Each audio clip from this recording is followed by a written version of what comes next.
Hello, everybody, and welcome to America Unhinged. I'm Francesca Fiorentini. And I'm Wajahat, and this is the show that tracks the first 100 days of Trump's second administration. And friends, we're on day 67. Sadly, not 69. I know, Francesca. I I know had you so wanted the many jokes. jokes planned. It's day 67 of this ongoing hellscape where we have not just a constitutional crisis, folks, we have constitutional crises. Plural. On today's show, we're going to be obviously covering the disappearance of two students off the streets, Ramesa Öztürk in Massachusetts and Alireza Derudi from in Alabama, who was a student there, is a student there. We're also going to talk about RFK Jr. appointing just the most kind of like a patient zero for anti-vax conspiracies, appointing that person to study vaccines, also a massive hollowing out of HHS. And later on, we're going to be joined by Stephen Rohde, a special advisor on the First Amendment, specifically about free speech for the Muslim Public Affairs Council, to talk about what it means to be in a country now that is conducting its own dirty war on people who speak out in support for Palestinian human rights. It's going to be a grim one, but of course, we're always going to end it with a moment of hope. But we are truly in, I hate when people say this, but no, we are really in unprecedented times for this country. Precedented for other countries, Argentina during the military junta, the Stasi. What about, the rise of the Third Reich? Secret police, Gustavo's. Very much well-worn history for other countries, not so much for ours. It is not the best of times, but folks, we are here. We're independent media. We're Zeteo. This is a show that's going to get you through the first 100 days. We're on day 67, as we mentioned. Folks, we don't take a dime from billionaires or corporate sponsors. We're independent media. So please, please, please like this video. Please subscribe if you haven't. It goes such a long way. We thank all the super chatters, all the people giving us money. The show hasn't even started, folks. Wait, just at least let us do something for you, but I'll take it. Don't worry, we won't disappoint you. 67 days we've done. The Zeteo donation page. Please click that bell if you haven't, and you will always be notified when we're live like we are now. And thank you to all of Francesca's fellow loyal supporters who are on today as she made her announcement. We have a lot of Frantifa coming in the home to support Francesca after we received some news today that she has been let go from the Young Turks. But fret not, Francesca is here, co-host of America Unhinged and the host of Bituation Room. So she's got you locked down and we've got her back. Dude, thank you, Waj. Appreciate you. Let's get into it. We got to do some pop culture, but pop culture as it relates to free speech, real free speech. It seems like Variety magazine's attempt to drag down actor Rachel Zegler and basically blame her for the faceplant of Snow White, the Disney remake, that has failed. And people online, people paying attention, people who have seen this years-long attack on Rachel Zegler, beginning with the fact that she is Latina and how could she ever play Snow White, to now, again, her speech around Palestine. We've seen this attack and it keeps on happening, and it keeps on happening to certain people in Hollywood. And so I just to remind everyone, a lot of the controversy or alleged controversy, I hate that word because it really is just a clamping down on free speech that surrounds the movie Snow White, happened because Zegler last year had the audacity in addition to tweeting out the trailer for Snow White, to say, and always remember, free Palestine. Now, we were, as we still are, in the middle of an ongoing genocide. Tens of thousands of people have been murdered. I think it's 15,000 children at this point. Just since the ceasefire was broken, you're looking at 800 civilians, including 2 journalists just this week. I think it's about 260 journalists in total. Rachel Zegler putting that out, not an extreme statement to say. Of course, now we know thanks to Variety and this kind of attempted hit piece, that the film's producers freaked out about that tweet. And Mark Platt, the producer, was sent to New York to speak directly with Zegler and begged her to take this tweet down. And she didn't. And for that, she is our queen. And who among us would be able to not buckle under that pressure? It is important to kind of know who Mark Platt is. His family is not agnostic when it comes to Israel Palestine and the occupation. His wife was appointed actually just recently to UPenn's Board of Trustees to kind of oversee University of Pennsylvania under these allegations that students were being anti-Semitic by engaging in anti-genocide protests. And the reason she was appointed is because she's been part of the Board of Trustees of the Jewish Federation of North America, which again, this is not about Judaism. The Jewish Federation of North America is a very pro-Israel, or AKA Zionist organization, does not tolerate people speaking out for Palestinian human rights, does not like discussions of occupation, on and on and on. So she's a pretty powerful person when it comes to kind of litigating these fake allegations, in my opinion, of anti-Semitism. But his son, this is Mark Platt's son, also responded to someone on Instagram who said, "Hey man, your dad flew to New York to reprimand a young actress. Any words on that? Because that's creepy as hell and uncalled for. People have the right to free speech. No? Shame on your father." And he goes in, "You really want to do this? Yeah. Me and my dad, the producers of an enormous piece of Disney IP with hundreds of millions of dollars on the line, had to leave his family to fly to across the country to reprimand his 20-year-old employee for dragging her personal politics in the middle of promoting." Hang on. Hang on. It's actually not very personal. I just want to name that. Like, it's not personal politics. It's global politics. It's what's happening. And let's be honest, if she had tweeted about Ukraine, this would not be an issue. No one would be flying across the country to tell her to take her tweet down.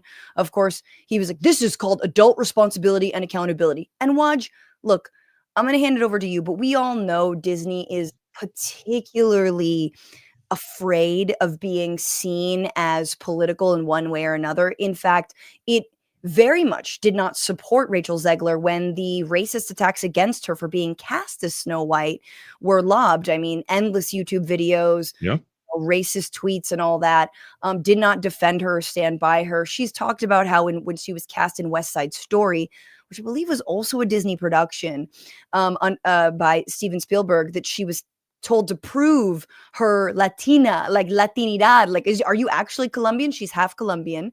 And so at that point, she was not, brown enough. Now, she's too brown to play Snow White. She can't catch a break. And now she's speaking out, or then she was speaking out about Palestine and being blamed for this faceplant. Before I kick it to you, like, let's be real. Gal Gadot is sort of the unspoken person in the room who is very much made Israel something personal to her as someone who lived there for years and served in the Israeli military, and someone who did a lot of propagandizing in the aftermath of October 7th when it comes to, the both atrocities, real and imagined, some of them. And she did a lot of that.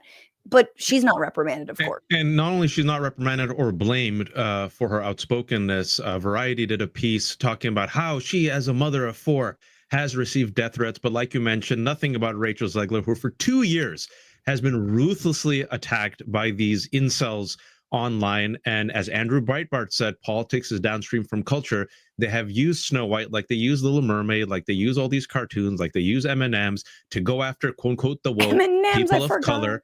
Right? She got all these death threats. I mean, just look at it. Just type in Rachel Zegler and see what this poor young woman has gone through. And then respect to her that the producer, this is a huge producer, the producer of the Wicked movies, flew thousands of miles to say, "Hey, take down the tweet." And she goes, "Nah." And another person who was taken out last year, Melissa Barrera. We have receipts on Zeteo. Melissa Barrera, folks, for those who don't know, I love horror movies, was the face of the new Scream reboot. They made 2 movies, made an immense amount of money. It was Melissa Barrera, Jenny Ortega. Melissa Barrera last year reshares a post by a scholar, an Israeli Jewish scholar on genocide, that said what's happening in Gaza right now is a genocide. That's all she did. As a result, Spyglass removed her from the 3rd Scream movie, a lucrative movie. Melissa Barrera, much like Rachel Zegler, stood her ground. History has been kind to her. Melissa Barrera, folks, comes out, gives a shout out and respect to Rachel Zegler. And not only that, I gotta love this petty. Melissa Barrera calls out the Variety editor and writer Tatiana Siegel, who gets like unleashed into these hit pieces on anyone who seems to be like pro-Palestinian or remotely liberal, and she always kind of whitewashes the right-wing conservatives. So check it out. That's thanks to Melissa Barrera, who circles the name. So shout out to Melissa Barrera. And also the reason why we're talking about this, folks, is this attack on free speech. Look, me and Francesca, who are we? We're just parents. I have a minivan, but I've been telling people for the past year, if they can take out Melissa Barrera, you know, they could knock out Rachel Zegler. Susan Sarandon got dropped from her agency UTA for speaking out, right? Gigi and Bella Hadid were canceled by both the right wing and, well, let's be honest, certain individuals from the pro-Israel lobby who put so much pressure. What about the rest of us? What about, oh, I don't know, college students? What about, oh, I don't know, people here who are on green cards who are just saying, hey, end the war, end the occupation, end apartheid? What about, oh, I don't know, Turkish nationals who co-write an op-ed at Tufts University? What's going to happen to them? And sadly, folks, with the second Trump administration, we have the answer. Yeah, I mean, lastly, on, Hollywood, I know a lot of actors, who have spoken out, and I know a lot of them who are scared to speak out. And I think combined with the assault on their labor, whether it's through AI, whether it's through the monopolization of these streaming platforms, who, scrimp and save and cheat people out of their money, all to sort of, basically run Hollywood and run storytelling like a private equity firm, like it's a Red Lobster, no disrespect. But there's a lot of fear, and there's fear around specifically speaking out about Israel. And like, again, this is different, but look, actors are workers, right? It's not all glitz and glam. Okay.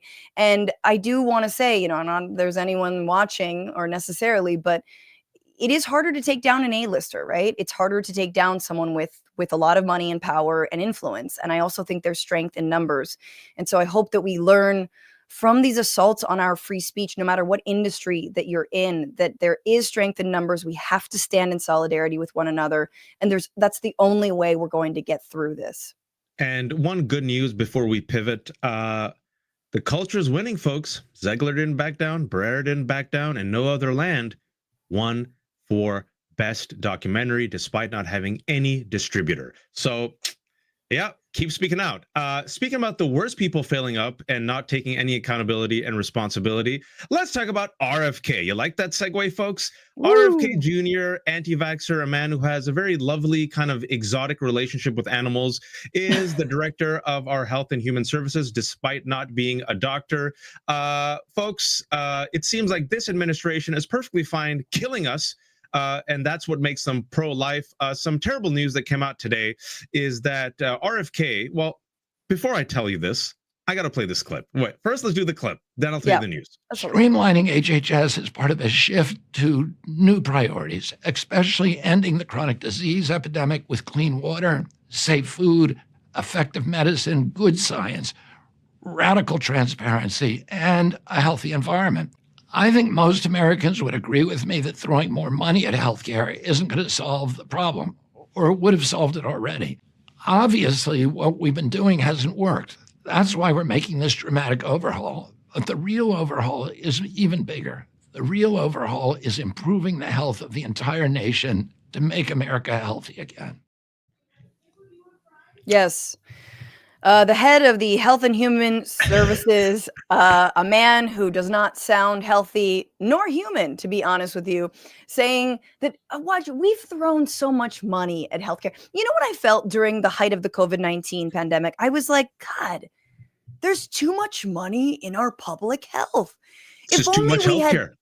Yes, less healthcare. More life. You see how this works? I was overdosing on healthcare when I was wearing that mask, which now students in Columbia can't wear anymore, but only masked policemen can. But I digress. That RFK who said that announced today, HHS cuts, folks. That's right. Cuts to the Department of Health and Human Services will lose about 25% of its workforce. They're going to cut about 10,000 full-time employees. spread across agencies tasked with, Francesca, responding to disease outbreaks, approving new drugs, providing insurance for the poorest Americans, and more. The cuts are in addition to roughly 10,000 employees who chose to leave the department through voluntary separation offers since Trump took office again.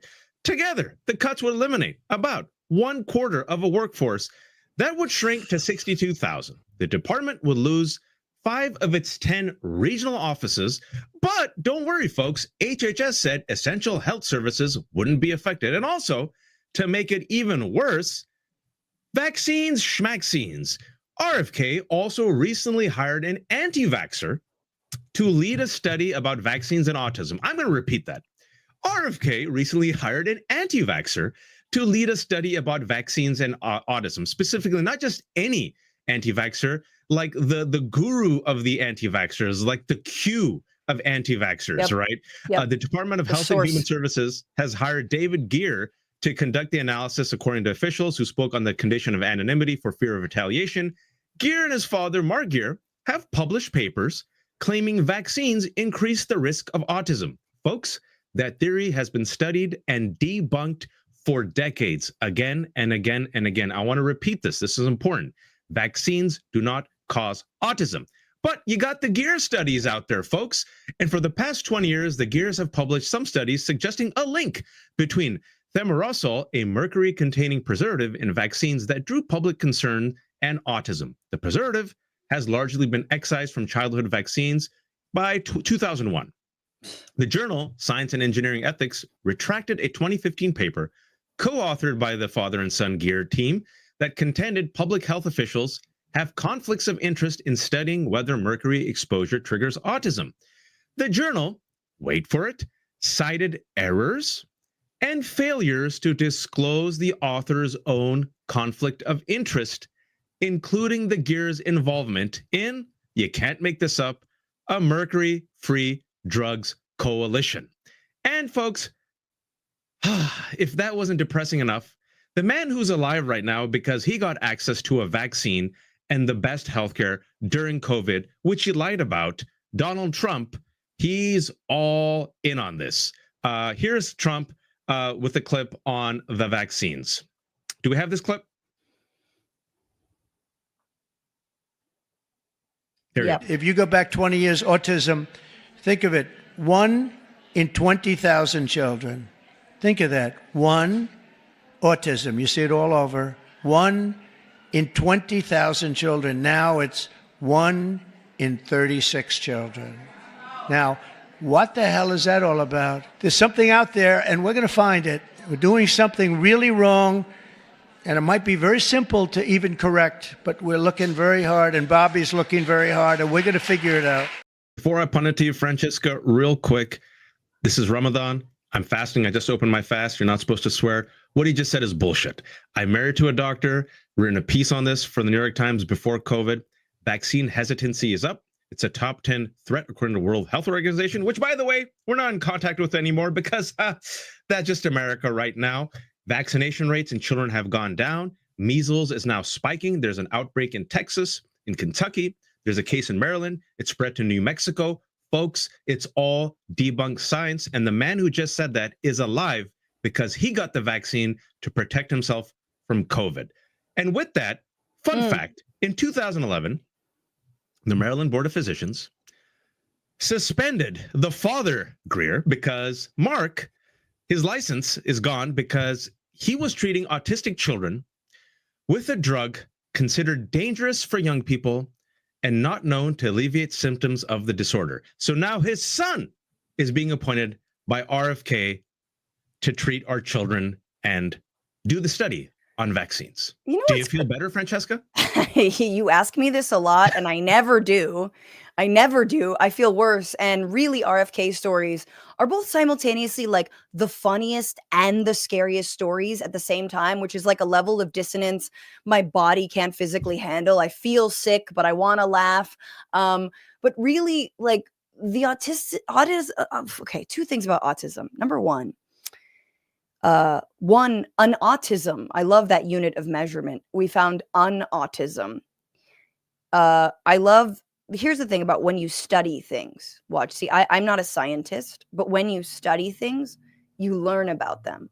We didn't start studying autism until like the 80s, dog. So like there's a reason that we're realizing people have been autistic and are just undiagnosed. And you know who's autistic? The most genius, brilliant, beautiful, smart, cost-cutting, strapping South African apartheid supporter. Elon Musk is apparently also autistic. So like what are we talking about here? Okay? That's your boy. That's your friend. That's the person who's dismantling the government. But here's what I will say. The question for me is like, what's the end game? Is it to dismantle Health and Human Services, fire 10,000 people, which means 10,000 families without a breadwinner, without bringing in income, without possibly health insurance, right? The ripple effects. But why? Is it so then you can show people how, you know, the Health and Human Services doesn't even work. Public health doesn't work. We just have to privatize it all. We have to give it to, you know, some Alex Jones supplements company, you know, whomever else are going to sell you like brain juice and, you know, mud coffee. Not trying to hate, but you know what I'm saying? Whatever pre-roll ads people watch before this video, which you should watch. Like, is that the angle? Because I really think it's important for folks to remember, like, you know, not to harp on the what makes a first world country, blah, blah, blah.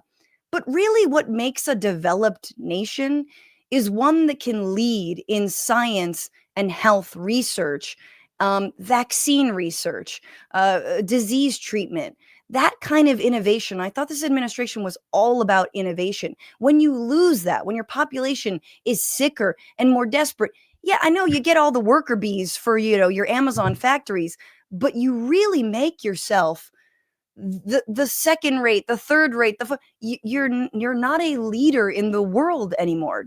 Is that not clear? Francesca, no, you're absolutely right. And I know Mel wants us to move, but we're going to do a segue. And that's the reason why so many immigrants came to America for our universities. These brilliant men and women, scientists, physicians, doctors, experts, researchers, so they can avail themselves to our first class universities, our budgets, our departments that used to invest in these talented individuals, right? Where the United States of America was seen as, oh yes, with all of our flaws, all of our hypocrisies, nonetheless, a beacon for education, for free speech, for science, for technology, right? Which is why we used to give vaccines to the undeveloped world to save lives. And as of this week's folks, guess what? Tell them, Francesca, what did the Trump administration, the pro-life administration, decide to do? We are cutting funding for the vaccine program known as Gavi, which has saved 19 million children's lives since it was set up 25 years ago. We only contribute 13% of its budget, but it's estimated that 75 million children may not receive their routine vaccinations in the next 5 years, and 1.2 million children could die as a result of that. Francesca said 1.2 million children. Right. I mean, this is obviously these are estimates, but like that's how vaccines save lives, y'all. Okay. And again, we're also cutting funding to the UN Food and Agricultural Organization that surveils diseases, very preventable diseases like malaria, which we're also cutting funding for, and surveils things like any transmissible diseases between animals and humans. So I don't know, like possibly COVID and bird flu. Remember? Oh yeah, bird flu.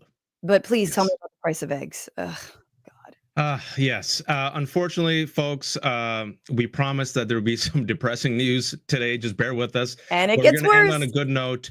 As we're killing our children, and as we are attacking science, we're also attacking those individuals who've come to this country for freedom and to study and to be doctors and to save lives. We've talked about on this show how there's a Lebanese doctor, a kidney transplant specialist, who was detained and is on her way back to Lebanon because allegedly she had ties to Hassan Nasrallah. She attended his funeral in Lebanon, by the way. By that same rubric, millions of Lebanese probably couldn't make it to this country.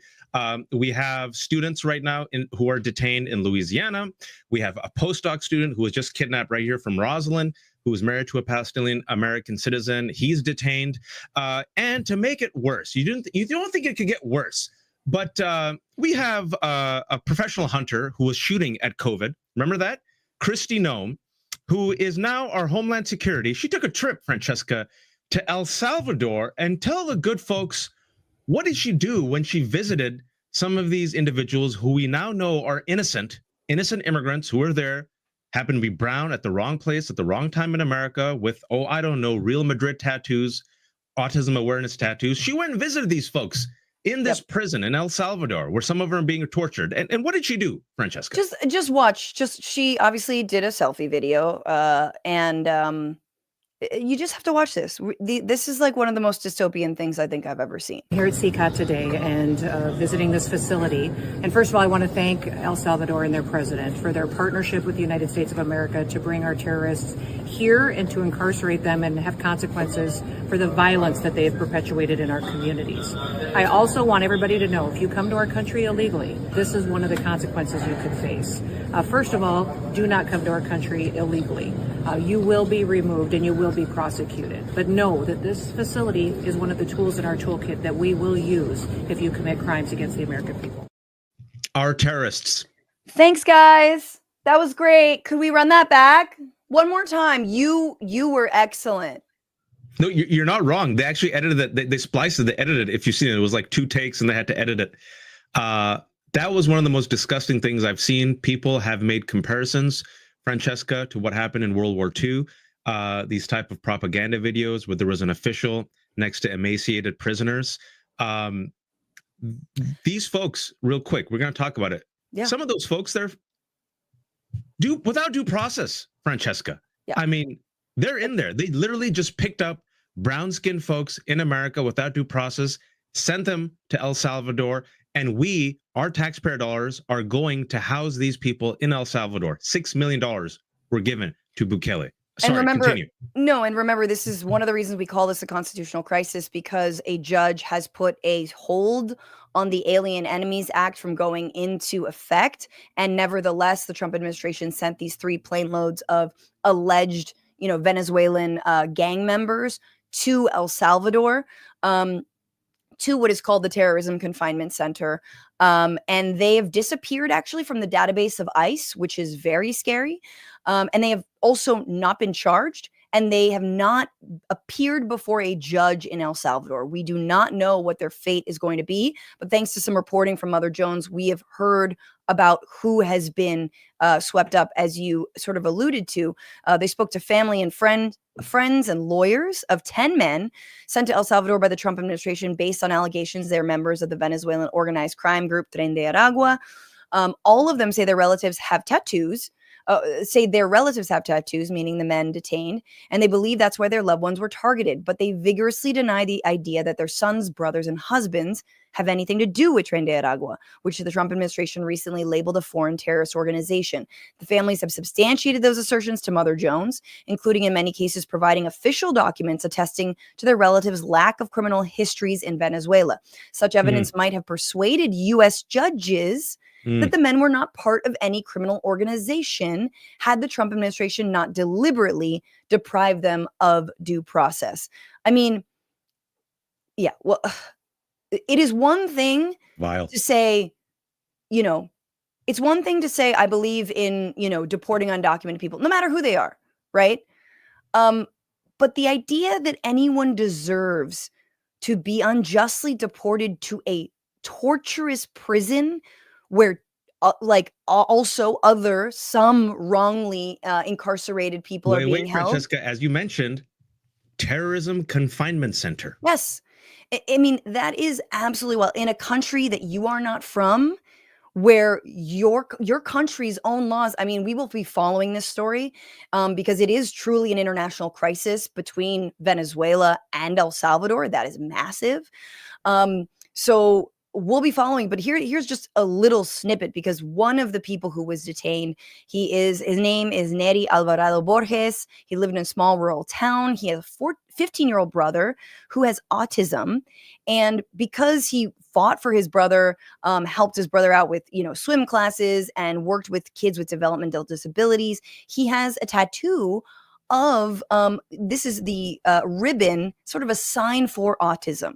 right? This is what happens when you actually care about autistic children, right? You don't blame it on vaccines. You help them. You fund them. You give services to them. This is what one of the tattoos he had, and that's what in part got him swept up in this. And on and on and on. We know one was seeking asylum because he is gay, and he was seeking asylum in the United States. It just the stories are someone who endless. had a Real Madrid tattoo, and also before I bring in our guest, and we're running a little bit late, but it's going to be perfect. Don't worry. This tweet that I saw earlier today, Francesca, bring it up because it's just so disgusting. The White House tweet. So, do you want to intro it? I mean, this is what happens when there's actually someone who was convicted of smuggling fentanyl and distributing fentanyl. Not good. No one's saying that's good. Here's this woman who's been arrested, and the official White House, or I think it is the ICE account, right? No, this is the official White House account. I had to go on Twitter. I refuse to call it X to double check.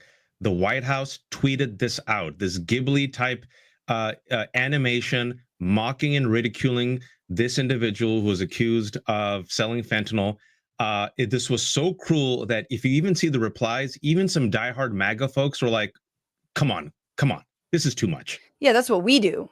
You're supposed to retweet us, you know? That happened today, folks. It's the cruelty. And there's a video that I want to show you. But before we show you this video, I want to introduce our guest. We have a really special guest today, Steve Rohde, Special Advisor for First Amendment and Free Speech for Muslim Public Affairs Council, has an amazing history. He practiced civil liberty law for almost 50 years, former president of the ACLU of Southern California, and special advisor on free speech and the First Amendment for, like we said, for MPAC. Steve, thanks so much for joining us. Before I introduce you, I want to show you this video, and I want to get your response to this video. And I want you to take a guess what country this video was filmed in.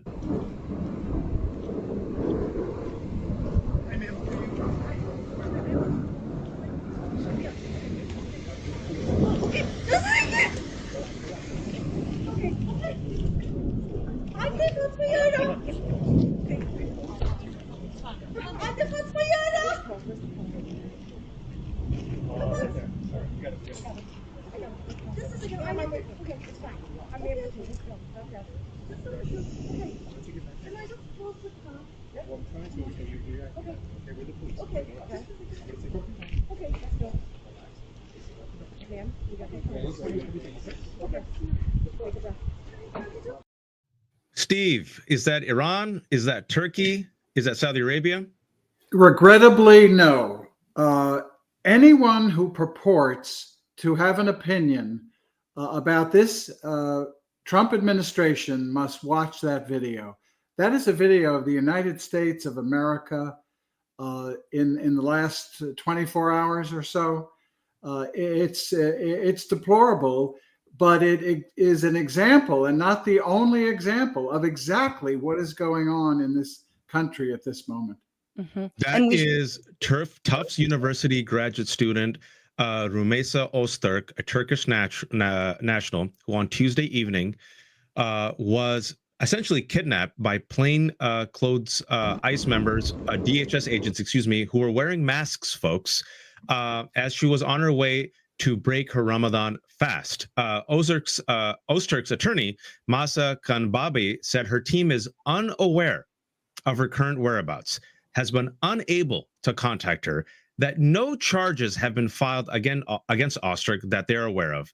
The ICE locator database on Wednesday afternoon listed Öztürk as being held in the, quote, South Louisiana Processing Center in Basel, Louisiana, more than 1,400 miles away from Somerville, Massachusetts, where she is being detained. And folks, and Steve, you know this, her alleged crime, what could she have done that could have forced these men to approach her with masks to kidnap her and detain her?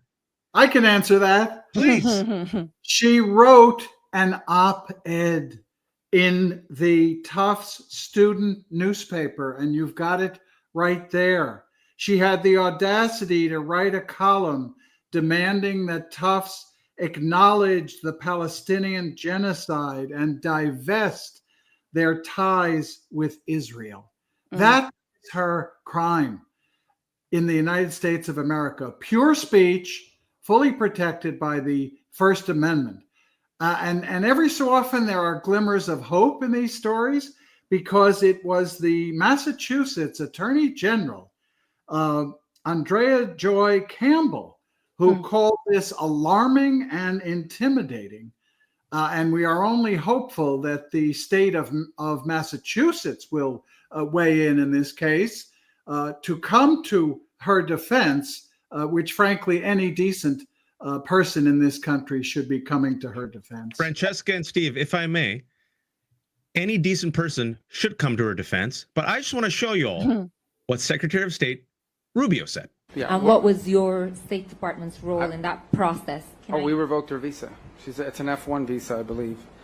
We revoked it, and here's why. And I'll say it again. I said it everywhere. Let me be abundantly clear, okay? If you go apply for a visa right now, anywhere in the world, let me just send this message out. If you apply for a visa to enter the United States and be a student, and you tell us that the reason why you're coming to the United States is not just because you want to write op-eds, but because you want to participate in movements that are involved in doing things like vandalizing universities, harassing students, taking over buildings, creating a ruckus, we're not going to give you a visa. Creating a ruckus. None of which she did. There are no charges of any violence or any law breaking. This is exactly the kind of rhetoric and language that any authoritarian government uses against those who have the audacity to protest and speak up. I was a student at Columbia University, and we'll get to this, a law student, and I protested the war in Vietnam. These were widespread protests at the time, to some extent even greater than we're seeing today. And I was dragged before the New York State Bar Association when I applied for membership. And I was questioned about my protests and my exercise of my First Amendment rights. What happened to me pales in comparison to what is happening. But it's a measure of the fact that this nation has gone through dark periods. We had the Alien and Sedition Acts of 1798, which, frankly, the government is using right now in the Alien Enemies Act. We had dark periods during World War I and the first Red Scare, coming down to World War II and the second Red Scare, the internment of Japanese Americans, 2/3 of whom were American citizens. A government that does this will start with marginalized communities. They will start with people that are already despised by some segments and by this administration. And they will ever increasingly widen their circle. They will go after others, and they're doing that today. History has shown that. It has been a shameful blemish on our country, and it's happening again to such a wide extent that I shudder to think what's coming. I think, first of all, it's incredible that there is literally a through line from your own personal history, your history of activism, to now your professional history, defending the First Amendment and free speech rights. I mean, the administration seems to be rescinding a student visa and thereby saying, well, you don't get any First Amendment rights and we can do whatever we want with you. I mean, maybe just like legally, how does that land in this country with this established our Constitution? The trouble is that we've allowed some laws to sit on the books. We've allowed this law to sit on the books from 1798. It's rarely been used. It's been used in time of declared wars. And we've also let sit on our books the McCarran Act from 1952. Now, that's the law that's being used against Mohammed Khalil, a law that says that the Secretary of State can declare you an enemy, a threat to America, and deport you. The good news... Just, Steve, real quick, for those who don't know, Mahmoud Khalil is the Columbia University student, a green card holder, 0 criminal charges, no ties to Hamas. He's a pro-Palestinian activist, one of the leaders. He is detained right now in Louisiana and subject to deportation based on what you just said. Exactly. And it was only because of courageous lawyers and courageous judges, many of them from the ACLU, Palestine Legal, the Center for Constitutional Rights, and many private attorneys that have stepped up to do this work. This government has been sued 127 times. There are close to 30 injunctions, and by and large, they have been upheld. This law was tested once in American history, and I'm talking about the law that Mahmoud Khalil is being held under, the 1952 law. Mm-hmm. And a judge had the good sense, a trial judge in the federal courts, to strike down that law. And she wrote a wonderful opinion saying that this law confers upon a single individual, the Secretary of State, the unfettered and unreviewable discretion to deport an alien lawfully within the United States. That judge was named Marianne Trump Barry. That was Donald Trump's sister. While he trashes other judges every day, he applauded his sister as being a wonderful judge. She has since passed away. She had the good sense to research the law, to strike down that law. Now, it went up on appeal, and on a technical reason, not on her grounds, that lawsuit was dismissed. That's what we need. We need strong judges like Judge Bozeman. And the good news for your viewers is that the Court of Appeals in Washington, D.C., just on Wednesday, by a 2-to-1 vote, upheld Judge Boasberg. The main judge, appointed by George H.W. Bush. That flaming liberal, George H.W. Bush, that lefty socialist. Yep. Judge Karen Henderson wrote a 29-page opinion fully explaining why this law was meant only to apply to wars that are declared or military incursions and invasions. We take this rhetoric from the war on drugs and immigration, that we're having an invasion, and Trump gets lawyers to walk into federal court and use his talking points to make illegal arguments. Yep. And the courts are not buying it. And those judges, those are the lawyers that need to be disciplined. There's a Rule 11 in federal court. You make a frivolous, groundless argument, you should be disciplined. We've already seen Rudy Giuliani and John Eastman be disbarred. You see, Trump can't do it by himself. He needs enablers, he needs henchmen, and he has these now. And the courts are speaking back. Courts are not, they are necessary. These lawsuits are necessary, but not sufficient. The American people have to play their part in this. You are doing this. This broadcast should be required viewing by every American citizen, by anybody who. Damn right. Your check is in the mail, sir, or I'll Venmo you if you're one of the cool kids. And that's why the American people are organizing at protests in front of Tesla, in small towns and big towns around this country. The major protest on April 5 is being organized. Yep. And because the Constitution actually starts with 3 words, we the people. The lawyers are important, the judges are important, the journalists are important, but the people are what matters. And if we speak up and rise up, I think we can tip this balance. I think this administration has been embarrassed by the latest controversy. And we know that when the people speak up, we can change voting patterns and we can change public opinion. Steve, real quick, I want to ask you one question before we let you go. You've been a fantastic guest. Thanks so much. The community loves you. But speaking about how this is happening, how pervasive it is, how they're going after the terrorists and the invaders, breaking news as of today. Now we have Ali Reza Durudi, an Iranian PhD student at the University of Alabama, who has been detained by U.S. immigration authorities and is currently, folks, in ICE custody as per the detainee locator of Immigration Customs Enforcement. His location is not listed on the database. And I want to also share this. For that young woman, that Turkish national, that young hijabi woman, Rumeysa Öztürk, who had several men in masks come and grab her, and now she is disappeared. We hope she's at least in Louisiana. We don't know.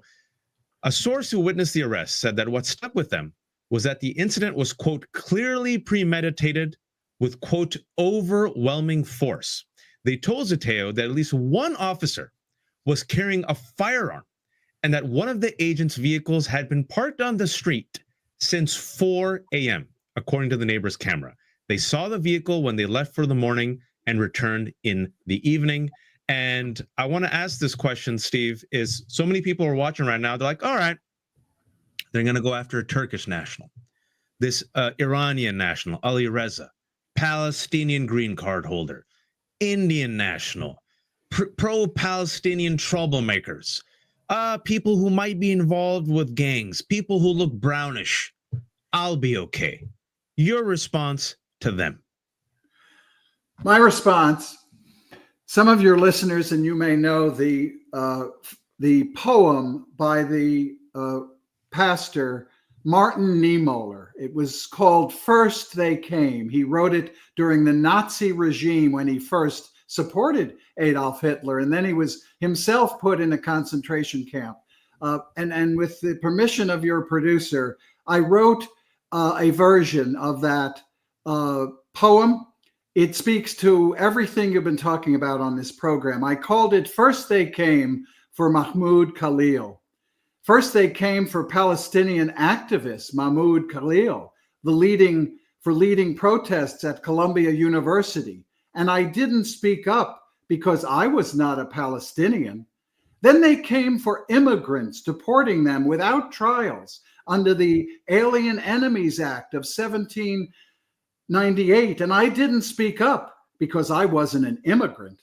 Then they came for any pro-Palestinian protester who held a student visa. And I didn't speak up because I'm an American citizen and don't rely on a student visa. Then they came for lawyers representing clients the government wants to punish. And I didn't speak out because I don't have clients the government wants to punish. Then they came for judges who issued rulings against the government, and I didn't speak out because I was not a judge. Then they came for social justice organizations, accusing them of supporting American enemies. And I didn't speak out because I no longer belong to any social justice organizations. Then they came for anyone using forbidden words like diversity, equity, inclusion, and accessibility. And I didn't speak out because I no longer use any forbidden words. Then they came for US citizens protesting government abuse, prosecuting them under the Espionage Act of 1917, and I didn't speak out because I no longer protest government abuse. Then they came for me, and by then there was no one left to speak out. Beautiful. Powerful. Thank you so much. Steve, people in the chat love the poem and they're asking for the text. Can we publish a copy of this on Zeteo? Yes, I published it originally at LA Progressive, a wonderful online newspaper, where I also included Mahmoud Khalil's own prison statement. And it's also available at the Muslim Public Affairs Council, where I am so proud to be special advisor for free speech and the First Amendment. Thank you so much, Stephen. Please come back because we're going to need you, and we're going to need 100 yous. Thank you very much. That's so moving, and it makes me what a great legacy too, right, Francesca? Like, for those who are watching right now, compare Steve to his entire history of standing up for what was right from college to now. You know, he can go out with his chin held high. A man who is on the right side of history, who has given us the tools, who has the experience, and compare him to those lawyers right now who are bending the knee, people from Paul Weiss who are complicit. Compare and contrast, folks. Just something to think about. Mark Platt, producer, who must get actress to take down terrible tweet saying free Palestine. What I like about Stephen Rohde's analysis is it helps me think of if and when we are we throw off this fascist, because we must, because our survival depends on it. There's a legal framework to actually expand the freedom of speech and our First Amendment rights. And it is very fitting that the times that the free speech movement started because students wanted to speak out against the militarism of the Vietnam War that was killing their friends and their family, to say nothing of the millions of Vietnamese, Cambodians, Laotians, and so on. So, like, you know, it is always tied to U.S. militarism. It is always tied to the projects of this country that is run on, honestly, the bloodshed of brown people. And it's time that we dismantle the legal framework that allows the powerful to run roughshod over our First Amendment rights. And it's time to expand those rights to make sure they cannot do it again. And one of the ways to do it is through accountability. And we on Zeteo, we love bringing the receipts. Remember when the Trump administration testified there was no classified information in the Signal leak? Do you remember that? Oh, yeah, we have not moved past the Signal leak. And I have remembered that. We still remember. It will still be a thing. Oh, my God. Were there any war plans distributed in that Signal chat? No, Congressman. Nobody's texting war plans. There was no intelligence information. There's no units, no locations, no routes, no flight paths. But I did not recall the specific details that were included. No sources, no methods, no classified information. Director Radcliffe, this was a huge mistake, correct? No. What's this? Francesca, what's that? Team what just appeared on your update. screen? Time now. Weather is favorable, just confirmed. CENTCOM, and we are a go for mission launch. First phase, F9. I mean, this is a very long order at an Applebee's. Why? That's a CVS receipt. That is a straight up CVS receipt. Hey, he got it. He got it.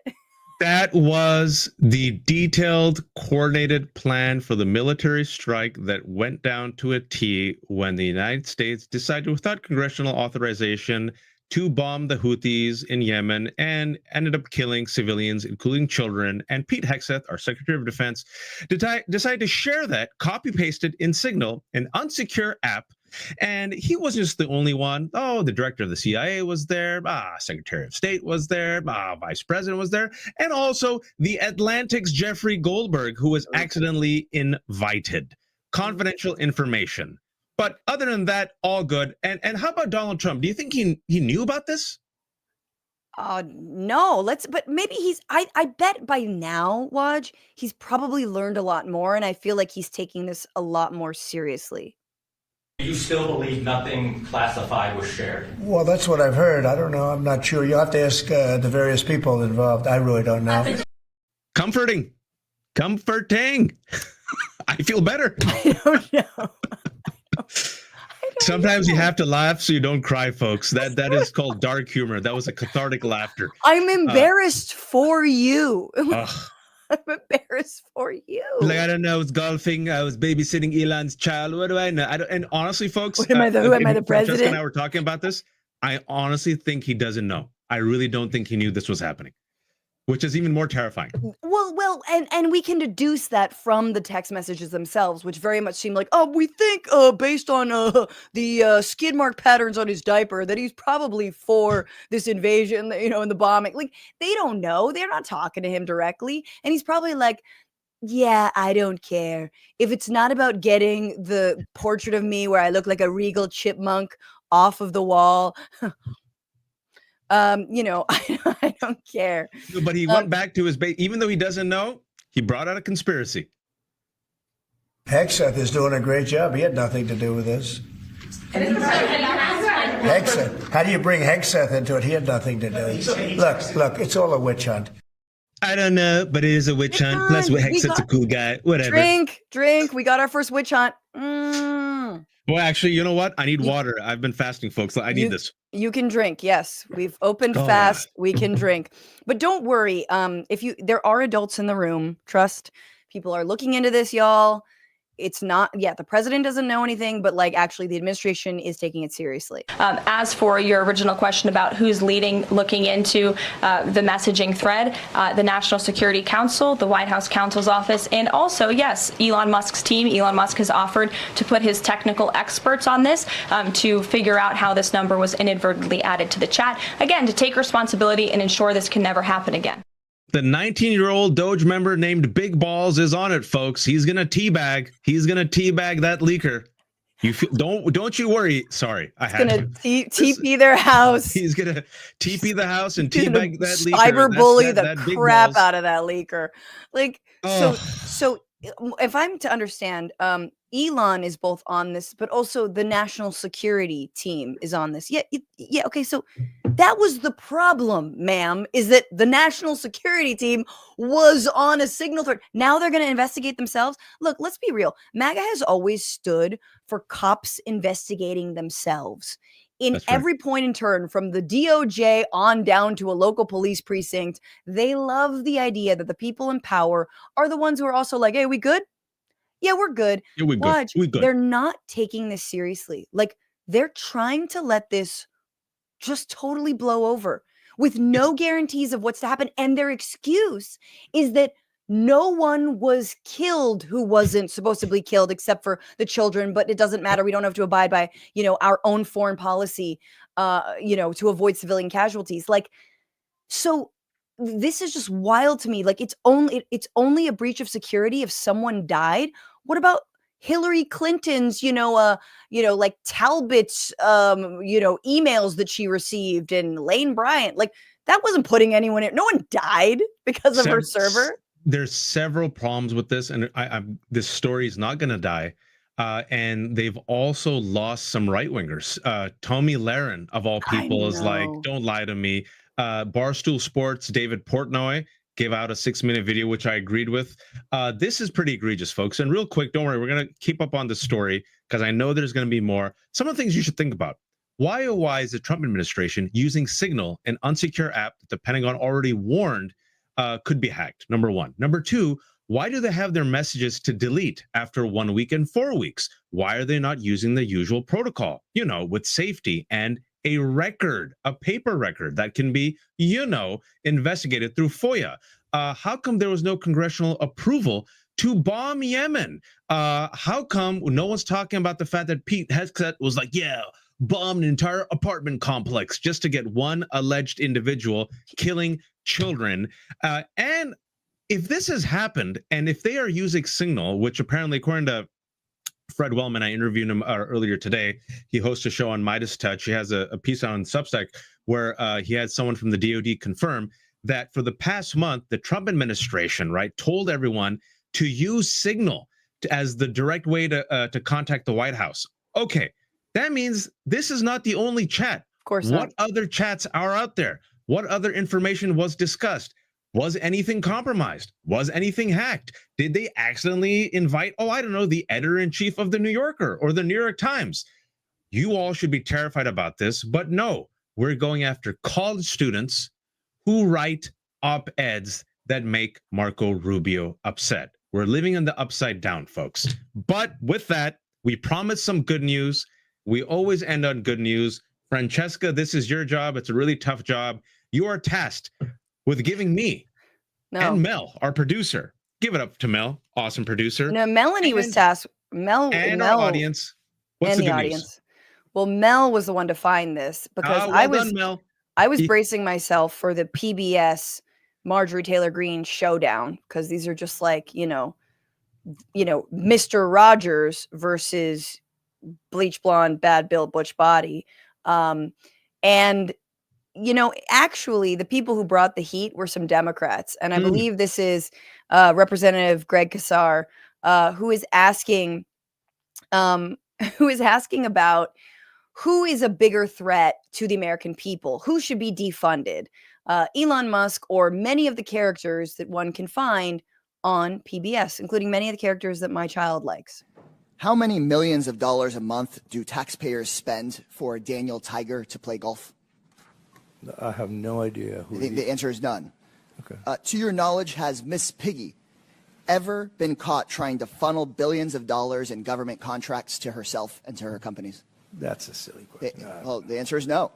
How about Arthur the Aardvark? Has he ever fired independent government watchdogs who are investigating his companies? The answer is no. Madam Chair, I'm told we're here to talk about government efficiency, but Daniel Tiger has not blown $10 million of taxpayer money to play golf with his friends, but Donald Trump has, just at the beginning of his administration. Miss Piggy hasn't been caught funneling billions of dollars in government contracts to herself, but Elon Musk has.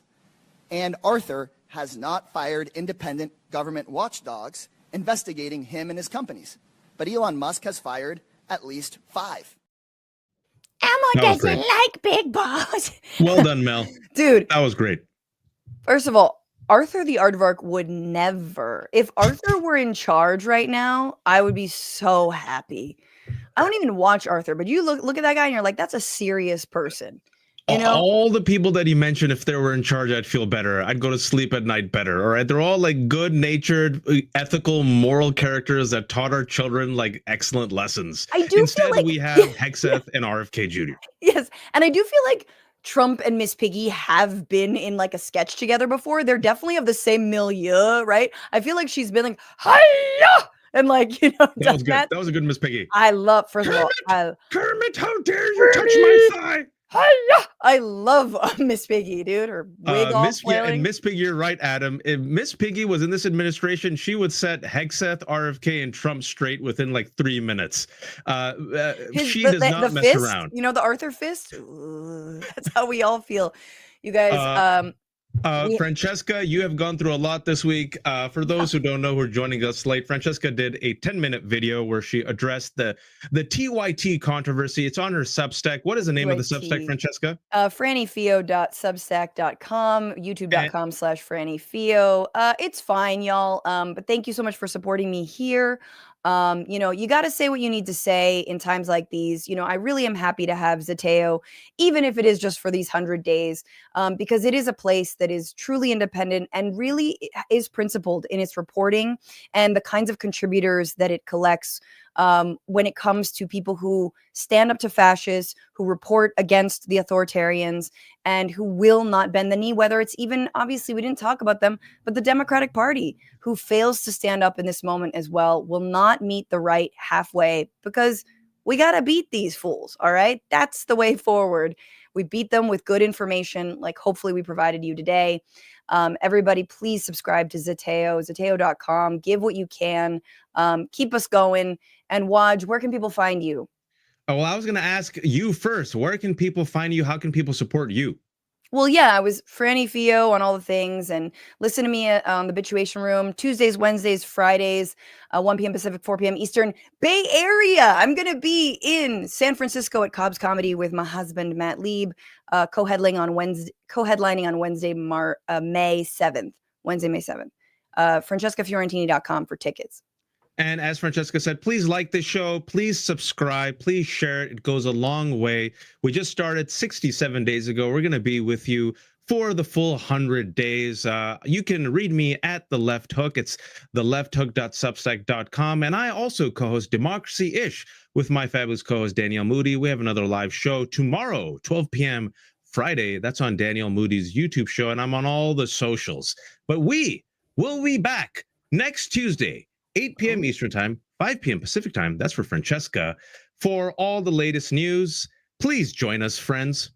Yes. And until Tuesday, keep your screws tight, America, and go fight the fascists. Bye-bye.